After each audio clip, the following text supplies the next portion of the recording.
विधवा बहू और बेटी के लिए बदलते रीति रिवाज। वेलकम भाभी। तो कैसा लगा आपको आपका नया घर? पता है घर की सारी डेकोरेशन मैंने करवाई थी, अच्छी है ना?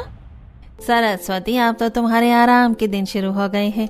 दोनों बहुएं मिलकर घर संभाल लेंगी। अरे ये मेरी बहुएं नहीं बल्कि बेटी है, और बहू तुम भी मुझे लता की तरह माँ समझना।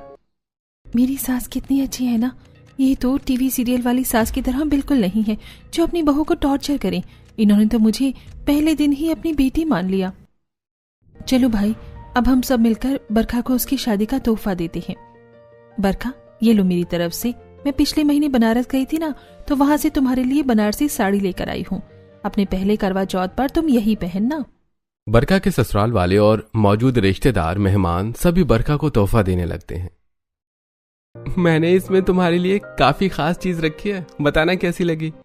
बरखा को तोहफा देते हुए उसका जेठ नमन उसके हाथों को अजीब तरीके से छूने लगता है, जिससे बरखा को भी थोड़ा अजीब लगता है। लेकिन इस बारे में बरखा ज्यादा नहीं सोचती और रस्मों के बाद बरखा और आलोक आराम करने के लिए कमरे में आ जाते हैं। तो कैसी लगी तुम्हें मेरी फैमिली? जितना सोचा था उससे कई ज्यादा अच्छी है। अरे अभी तो ये कुछ भी नहीं है, धीरे धीरे देखना कि माँ तुम्हें कितना प्यार करती है। पता है भाभी तो साल भर में एक बार ही मायके जाती हैं, वो भी 1-2 दिन के लिए। उनका तो अपने घर में दिल ही नहीं लगता। आलोक और बरखा अब काफी देर तक बात करते रहते हैं और शादी के बाद बरखा की नंद और आए सभी मेहमान अपने घर चले जाते हैं और ऐसे ही अब कुछ दिन गुजरते हैं। आज सभी को मीठे में अपना बनाया हुआ फ्रूट कस्टर्ड खिलाऊंगी, सब कितने खुश हो जाएंगे। बरखा किचन में खड़ी फ्रूट कस्टर्ड बना रही होती है, तभी किचन के बाहर से बरखा का जेठ नमन गुजरता है और जैसे ही उसकी नजर बरखा पर पड़ती है तो बरखा कितनी ज्यादा सुंदर लग रही है, काश इसकी जितनी खूबसूरत लड़की मेरी जिंदगी में आती। नमन शुरू से ही अय्याश किस्म का आदमी था जो हमेशा औरतों पर बुरी नजर डालता था, लेकिन इस बात से लता बिल्कुल अनजान थी। नमन इधर उधर देखता है और जब उसे कोई नहीं दिखता तो वो सीधा किचन में आ जाता है और बरखा के पीछे से हक कर लेता है, जिससे घबराकर बरखा जैसे ही पीछे मुड़ती है तो अरे भैया, आप क्या कर रहे थे? अरे बरखा, ये तुम हो? सॉरी, गलती हो गई, मुझे लगा कि लता है। नमन इतना बोल ही रहा होता है कि तभी अचानक रसोई में लता आ जाती है और अपनी देवरानी और पति को साथ देखकर, ये क्या हो रहा है यहाँ?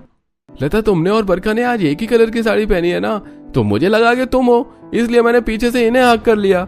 मैं बरखा से लंबी हूँ, तुम्हें क्या मेरी हाइट भी नहीं पता? और बरखा, तुम थोड़ा इधर उधर देखकर काम किया करो, और आप यहाँ खड़े खड़े क्या कर रही हैं? चलिए। लता का बरखा से थोड़ा मुंह बन जाता है, तो वहीं बरखा को भी अपने जेठ की हरकतों से अब परेशानी होने लगती है। ऐसे ही अब बरखा की नंद पायल के ससुराल में आज कुछ नियम होता है जिसको करने से पायल मना कर रही होती है। लेकिन पायल बहू, यह हमारी खानदानी रस्म है जो कई पीढ़ियों से चलती आ रही है। मैंने भी अपने समय पर इस रस्म को किया था। अगर तुम नहीं करोगी तो फिर रिश्तेदार क्या कहेंगे? ये कोई छोटी मोटी रस्म नहीं है। मुझे पैदल उस पहाड़ी को चढ़कर उसके ऊपर बने मंदिर में जाना होगा। कम से कम 5 घंटे का रास्ता है। बहू, मैं तुझे पूछ नहीं रही हूँ, तुझे बता रही हूँ। इस घर की बहू की ये रस्म करती है तो तुझे भी करनी है। पायल, वहाँ आराम करने के लिए कई सारी जगह भी हैं और हम भी तो चल रहे हैं ना तुम्हारे साथ। अब तुम अपनी मर्जी का इतना करती हो, हम तुमसे कुछ नहीं कहते, थोड़ी हमारी भी बात सुन लो। अगर इतनी अपनी माँ की साइड लेनी है ना तो तुम ही कर लो ये रस्म, मैं तो नहीं करूंगी। अपनी सास और पति से झगड़कर सरस्वती की बेटी पायल अपने मायके आ जाती है और जब वो सारी बात अपने घर वालों को बताती है तो सही किया बेटी तूने। अरे मौसम देखा है कितनी ज्यादा गर्मी है, कहीं मेरी बेटी चक्कर खाकर गिर गई तो। सरस्वती बहू, तेरी बात ठीक है, लेकिन अब पायल इस घर की बेटी होने के साथ साथ किसी के घर की बहू भी है। मैं वो रस्म नहीं करूंगी। जब तक वो लोग मेरी बात नहीं मान जाती मैं यही मायके में ही रहूंगी। माँ, पायल बिल्कुल ठीक कह रही है। ऐसी रस्म पुराने समय में होती थी, आज के समय में नहीं। बेटा, कोई जरूरत नहीं है तुझे ससुराल जाने की। हफ्ता भर मायके में रहेगी ना तो खुद उनकी अकल ठिकाने आ जाएगी। ये लोग पायल के बारे में कितना सोचते हैं ना। पुराने जमाने की दकियानूसी रस्मों से तो मेरा ससुराल कोसों दूर है। ऐसे ही अब कुछ दिन गुजर जाते हैं। माँ, आप 1 हफ्ते के लिए कह रही हैं? मेरी सास तो मुझे 10 दिन के लिए भेज दें। हाँ, वो अलग बात है कि उन 10 दिनों में माँ जी मुझे बहुत याद करेंगी। चलिए अब मैं रखती हूँ। अपनी माँ से कॉल पर बात करके बरखा सीधा अपनी सास के पास जाती है। माँ जी, मेरी मम्मी का कॉल आया था, वो बहुत याद कर रही थी मुझे। पग फेरे के लिए भी मैं कुछ घंटे के लिए ही गई थी। तो मैं हफ्ते भर के लिए अपने मायके चली जाऊं? अगर तुम मायके चली जाओगी तो घर कौन संभालेगा? लता बहू भी कितना ही करेगी घर का काम। लेकिन माँ जी, पायल दीदी भी तो अभी घर पर ही है ना, वो भाभी की मदद करवा देंगी। आज तो तूने ये बात बोल दी, आइंदा भूल कर भी ये बात मत बोलियो। अरे पायल इस घर की बेटी है और तुम दोनों इस घर की बहू। घर की जिम्मेदारी एक बहू संभालती है, ना कि एक बेटी। फिर तो ऐसे तुझे पायल को भी उसके ससुराल भेज देना चाहिए। आखिरकार कब तक इसकी ननंद और सास घर संभालेंगे? इसकी भी तो जिम्मेदारी बनती है। माँ जी, वो पायल के साथ जो हुआ वो गलत था, और मैंने कौन सा बरखा बहू के साथ कुछ गलत किया है? बरखा बहू, अगले महीने वैसे भी तेरा पति काम के लिए बाहर जा रहा है, तो तू उस बीच में चली जाना अपने मायके, लेकिन अभी तो घर संभाल। अपनी सास के मना करने पर बरखा थोड़ी उदास हो जाती है और अब इसी तरह कुछ समय गुजरता है। इधर पायल का पति भी उसको आकर ससुराल लेकर चला जाता है। बरखा का पति आलोक पेशे से एक पायलट होता है, जो अब अपनी छुट्टियां खत्म हो जाने के बाद वापस जाने की तैयारी करता है। आलोक, मैंने तुम्हारे लिए मिठाइयाँ बना दी हैं और इस बार एक्स्ट्रा बनाई है, अपने दोस्तों को भी खिलाना। थोड़ा जल्दी करो वरना लेट हो जाएंगे। आप सब अपना ख्याल रखना, और बरखा तुम भी, मैं तुम्हें रोज कॉल करूंगा। नमन आलोक एयरपोर्ट के लिए निकल जाते हैं और अब ऐसे ही 1 से 2 हफ्ते गुजर जाते हैं, लेकिन आलोक का कोई कॉल नहीं आता, जिसके चलते पूरा परिवार काफी ज्यादा परेशान होता है। माँ जी, मुझे उनकी बहुत फिक्र हो रही है, उनसे कांटेक्ट नहीं हो पा रहा है। बहू तो परेशान मत हो, उसका हेड ऑफिस इसी शहर में है, मैं वहां जाकर पता करता हूँ।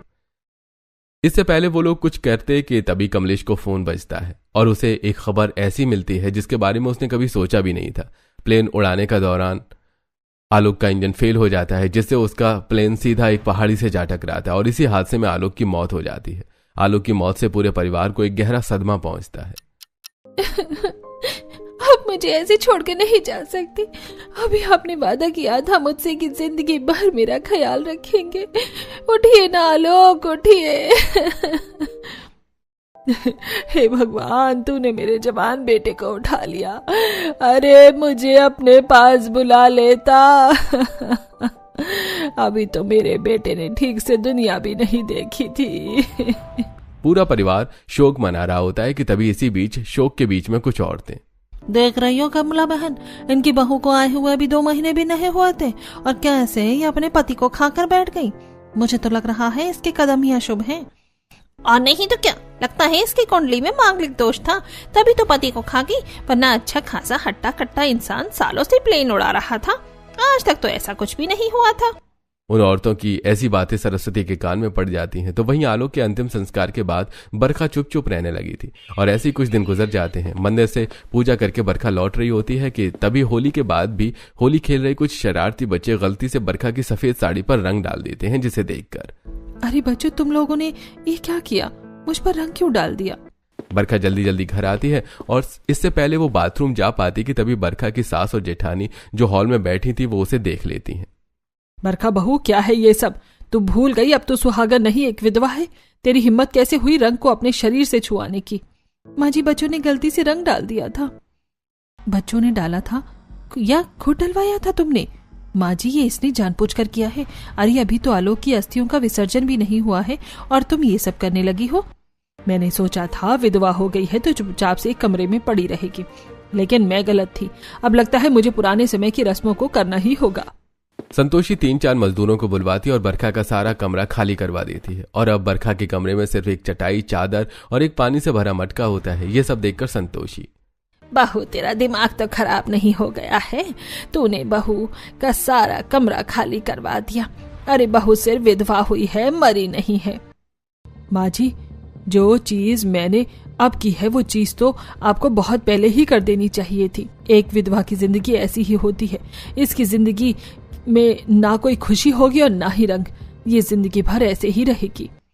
बड़ा शौक था ना इसे मेरे पति पर लाइन मारने का, अभी बताती हूँ इसे। बरखा से अपनी जलन के कारण लता सरस्वती के कान में कुछ ऐसा कहती है, जिसे सुनकर अब सरस्वती घर पर एक नाई को बुलवाती है, जिसे देखकर संतोषी, अब तूने इस नाई को क्यों बुलवाया है? घर पर इसका क्या काम? माँ जी, आप भूल गई, पहले के समय में जो विधवा औरतें होती थी उन्हें अपने बाल भी त्यागने होते थे। और इसके बाल देखे हैं कितने लंबे हैं। कहीं इसके इन लंबे बालों की वजह से लड़की इसकी तरफ आकर्षित हुए तो इसके बालों को ही काटना होगा। आप ऐसा नहीं कर सकती। भाभी आप समझाइए ना माँ जी को। चुप करो तुम, जो रस्में चली आ रही हैं वो चलती रहेंगी। भैया आप इसके बाल काटने की तैयारी करिए। सरस्वती बरखा को जबरदस्ती पकड़कर बिठा देती है और अब वो नाई बरखा के बाल काटने ही वाला होता है कि तभी संतोषी स्टोर रूम से एक बड़ी सी लठ लेकर आती है और उस नाई को मारने लगती है। और तुम दोनों, अगर मेरी बरखा बहू के बालों को कुछ हुआ भी ना तो तुम दोनों को मैं खुद अपने हाथों से कंजा करूंगी। संतोषी बरखा का हाथ पकड़ती है और उसे उसके कमरे में ले जाती है, जहां बरखा खूब बिलख बिलख कर रोती है।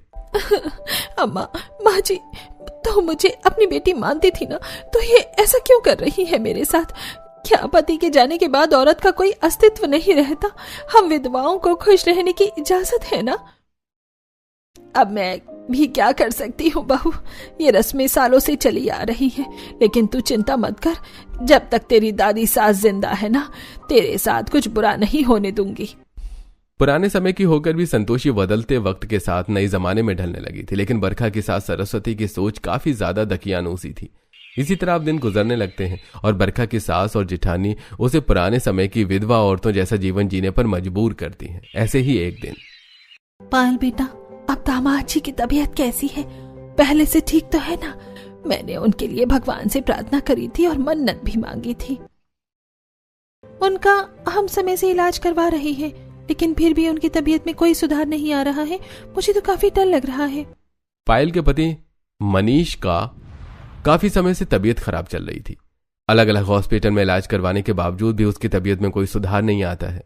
बहू, अब मनीष की तबीयत में कुछ सुधार आया? पायल क्या कह रही थी? माँ जी, कोई सुधार नहीं आ रहा है। बहुत परेशान है मेरी बच्ची। उसकी शादी को तो अभी ठीक से साल भर भी नहीं हुआ है, कहीं कोई अनहोनी ना हो जाए। अरे बहू, भगवान पर भरोसा रख, सब ठीक होगा, कुछ नहीं होगा।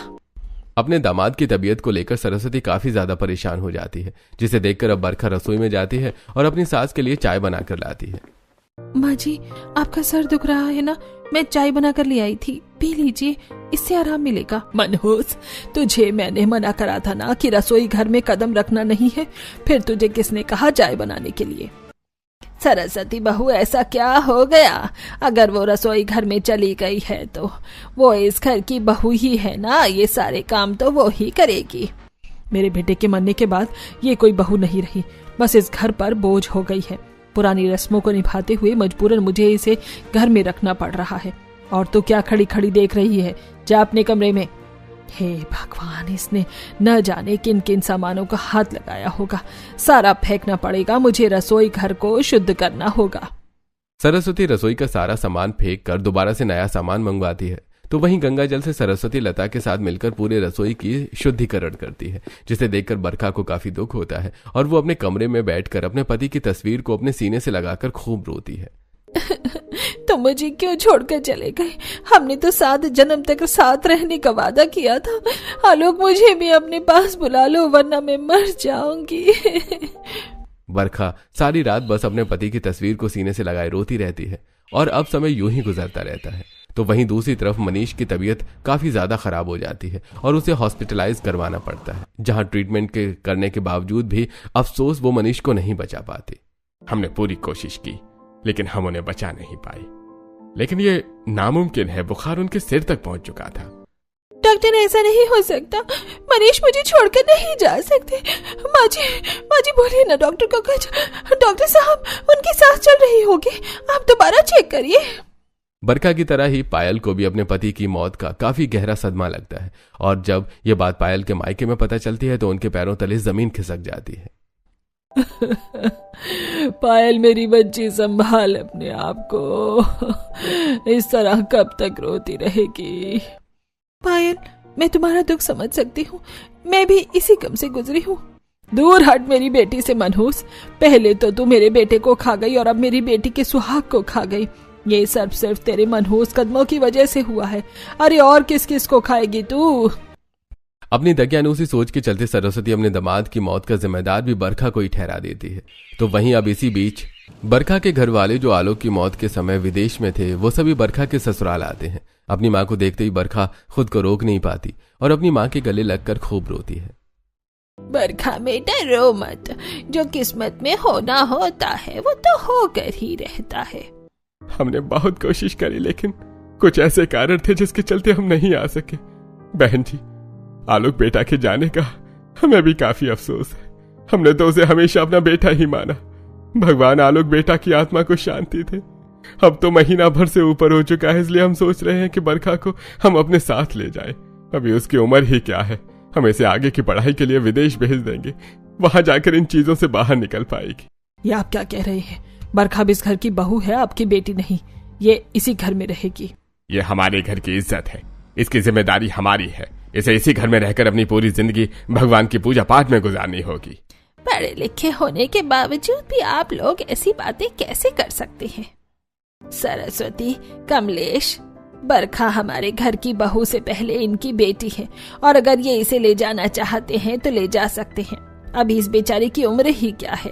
बाजी, पुराने समय में विधवा बहुएं अपने ससुराल में ही रहती थी ना कि मायके चली जाती थी। इसे भी यही रस्म पूरी करनी होगी। तुम्हें अपने मरे हुए पति की कसम है, अगर तुम अपने मायके गई तो। अपनी सास को अपने मरे हुए पति की कसम देता देखकर बरखा अब मजबूर हो जाती है। आप लोग जाइए, मैं यही रहूंगी अपनी ससुराल में। तू क्यों अपनी जिंदगी बर्बाद कर रही है? ये कसम वसम कुछ नहीं होता, तू चल हमारे साथ। मैं भी यही रहूंगी। और आप ही तो कहती थी ना कि जिस घर में लड़की की डोली आती है उसी घर में उसकी आरती उठती है। आप लोग जाइए और यहाँ वापस कभी मत आइएगा। बरखा अपने कमरे में चली जाती है और अब मजबूरन बरखा के माता पिता को भी वापस जाना पड़ता है। और अब इसी तरह समय गुजर जाता है। जो चीज सरस्वती अपने विधवा बहू के साथ कर रही थी, अब वही चीज उसकी बेटी पायल के साथ उसके ससुराल में हो रही थी। तेरी हिम्मत कैसे हुई अपने पति की मौत के बाद इन रंगीन कपड़ों को पहनने की? अब तेरी जिंदगी में कोई रंग नहीं है तो सिर्फ यही सफेद पहने की। माँ जी, ये तो पुराने समय में होता था ना, मैं ये सब नहीं करूंगी।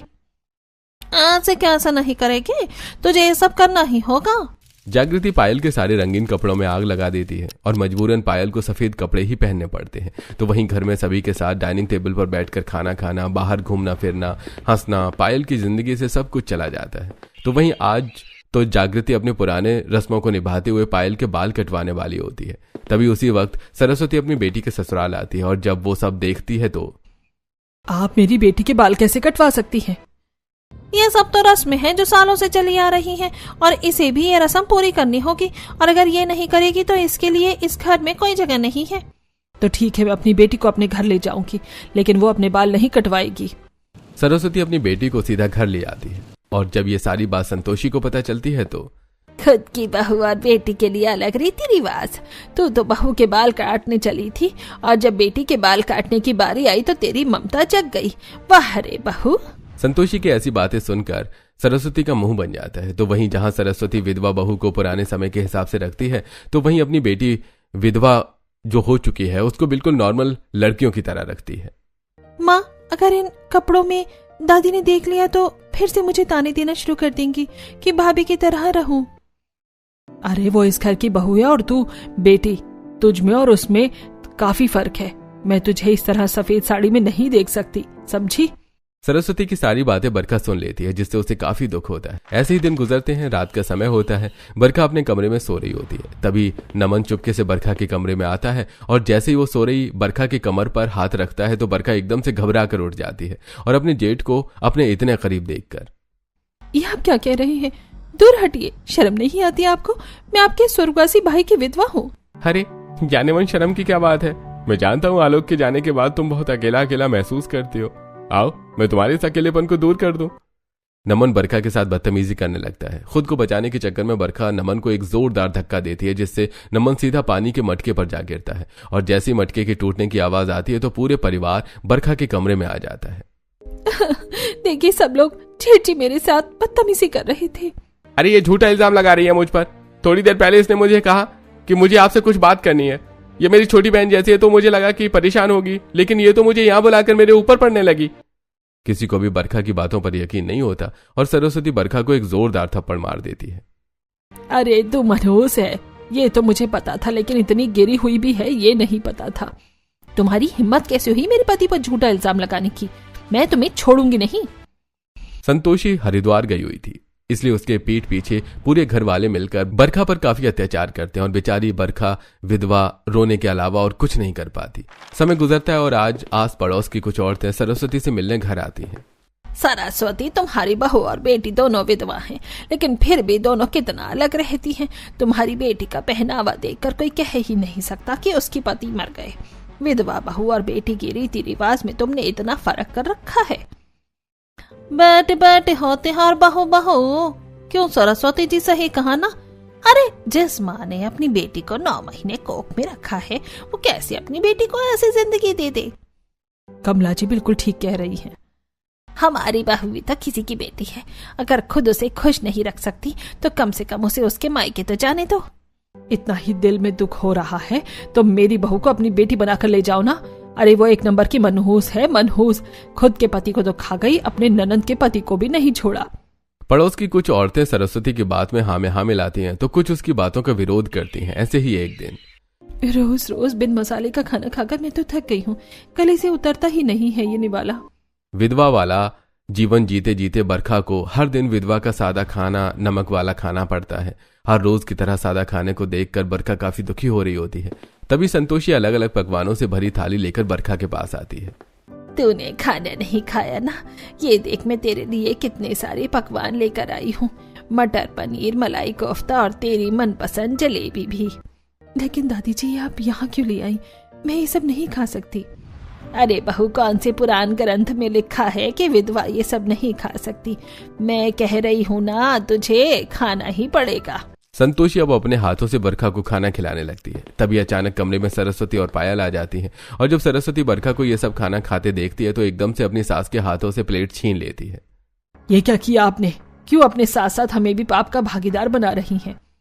किसी को इंसानों वाला अच्छा खाना खिलाकर भला पाप के भागीदार कैसे हुए हम?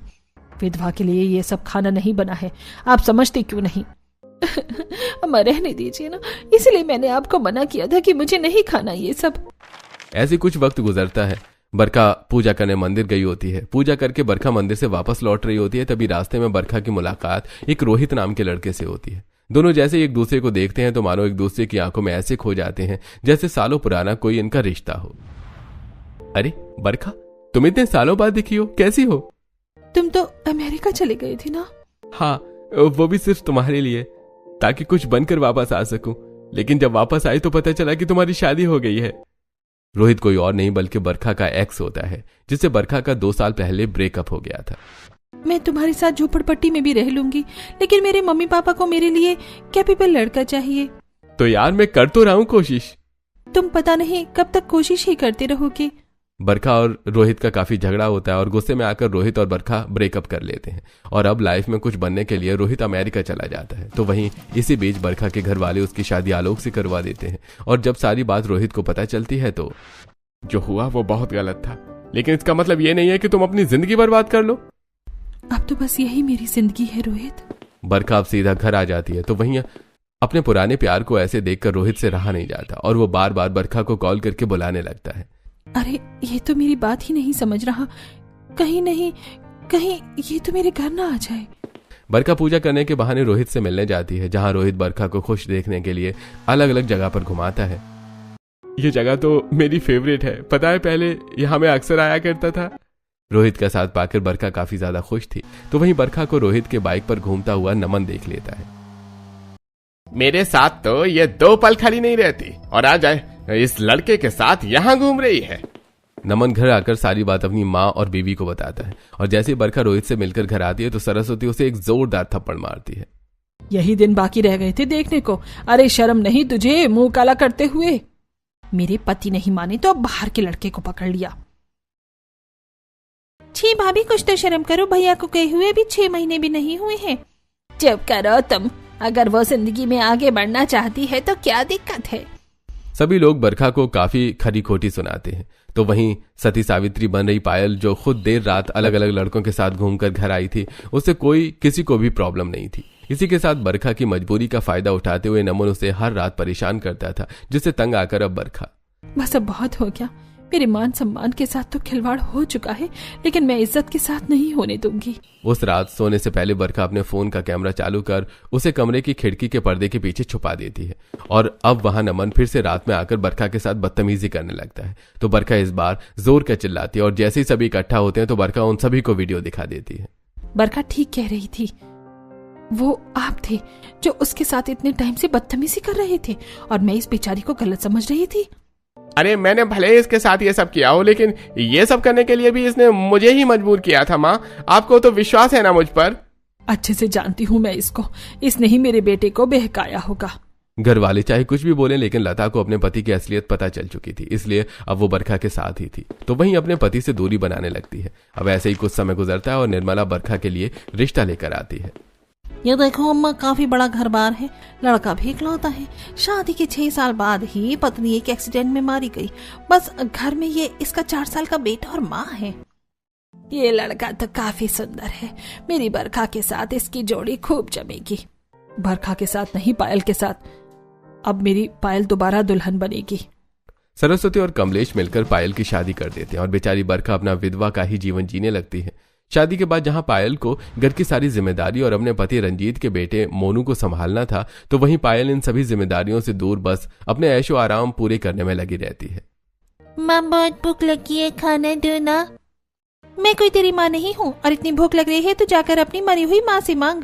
पायल का इस बर्ताव कुछ दिनों में उसके ससुराल वालों को पता चल जाता है और अब आए दिन रंजीत और पायल की लड़ाई होने लगती है। तो वहीं आज फिर से रोहित जबरदस्ती बरखा को मंदिर में मिलने के लिए बुलाता है। तुम मेरी बात समझती क्यों नहीं हो? मैं किसी की विधवा हूँ, मैं तुमसे मिलने रोज रोज नहीं आ सकती। मुझे लगा कि तुम मेरे समझाने पर समझ जाओगी। अरे मैं तुम्हें सिर्फ इसलिए नहीं बुलाता कि मैं तुमसे सिर्फ शादी करना चाहता हूँ। हाँ, ये सच है, लेकिन इससे बढ़कर मेरे लिए तुम्हारी खुशी है। कब तक उस घर में घुट घुट कर रहोगी? इस तरह जीने से अच्छा है कि मर जाओ। जब तुम अपने हक के लिए नहीं बोल सकती ना, तो तुम्हें जीने का कोई भी हक नहीं है। रोहित की ऐसी बात बरखा को अंदर तक दुखी कर देती है। तो वहीं दूसरी तरफ अब पायल अपनी सास और पति से लड़कर वापस घर आ जाती है और जब इस बारे में आस पड़ोस की औरतों को पता चलता है तो सरस्वती बहन, तुम्हारी बेटी सच में हद कर रही है। अरे पहले पति मर गया तो कम से कम दूसरी शादी तो निभा लेती। मंगल मंगल करके 2 हफ्ते नहीं हुए और ये लड़कर वापस आ गई। लोगों के ऐसे ताने सुनकर सरस्वती को काफी बुरा लगता है और अब वो अपनी बेटी को समझाने की काफी कोशिश करती है। पायल, तू क्यों अपना घर बर्बाद कर रही है? अब तो आस पड़ोस की औरतें भी टोकने लग गई हैं। अपने ससुराल चली जा और अपनी जिम्मेदारी संभाल। पहली बात, वो रिश्ता मेरे लिए नहीं बल्कि भाभी के लिए आया था। मैं तो शादी करना भी नहीं चाहती थी, आपके प्रेशर में आकर मैंने ये शादी करी। अरे मैं कैसे उसके बच्चे को संभालूं जब वो मेरा है ही नहीं। मुझे नहीं पता, तू उस घर में वापस जाएगी बस, और वहीं रहेगी। मैं यहाँ लोगों के ताने नहीं सुन सकती। आप तो लोगों के लिए मेरे से लड़ रही थी ना, तो फिर अब क्या हुआ? भाभी को 100 ताने दे सकती हो दिन भर, तो मेरे लिए 4 ताने सुन नहीं सकती? पायल की बातें सुनकर सरस्वती 1 मिनट के लिए खामोश हो जाती है। तो वहीं बरखा जो खड़ी खड़ी ये सब देख रही थी, उसके कानों में सिर्फ रोहित की बातें गूंज रही थी। बरखा, रोहित ने बिल्कुल सही कहा। अगर आलोक आज होते तो वो भी तुझे इस तरह नहीं देख सकते थे। मुझे मेरी पूरी जिंदगी पड़ी है, तो मैं क्यों अपनी जिंदगी बर्बाद कर रही हूँ? मुझे पायल से कुछ सीखना चाहिए, बस अब बहुत हुआ। बरखा सीधा अपने कमरे में जाती है और अपना थोड़ा सा सामान लेकर बिना किसी से कुछ कहे जाने लगती है, जिसे देख सरस्वती, अब तू कहाँ जा रही है? अपने आशिक के पास मुंह काला करने? मैंने कहा था ना, तेरी पूरी जिंदगी इसी घर में कटेगी, यहीं से तेरी अर्थी उठेगी। चुपचाप वापस जा कमरे में। बस माँ जी, बस, बहुत हुआ।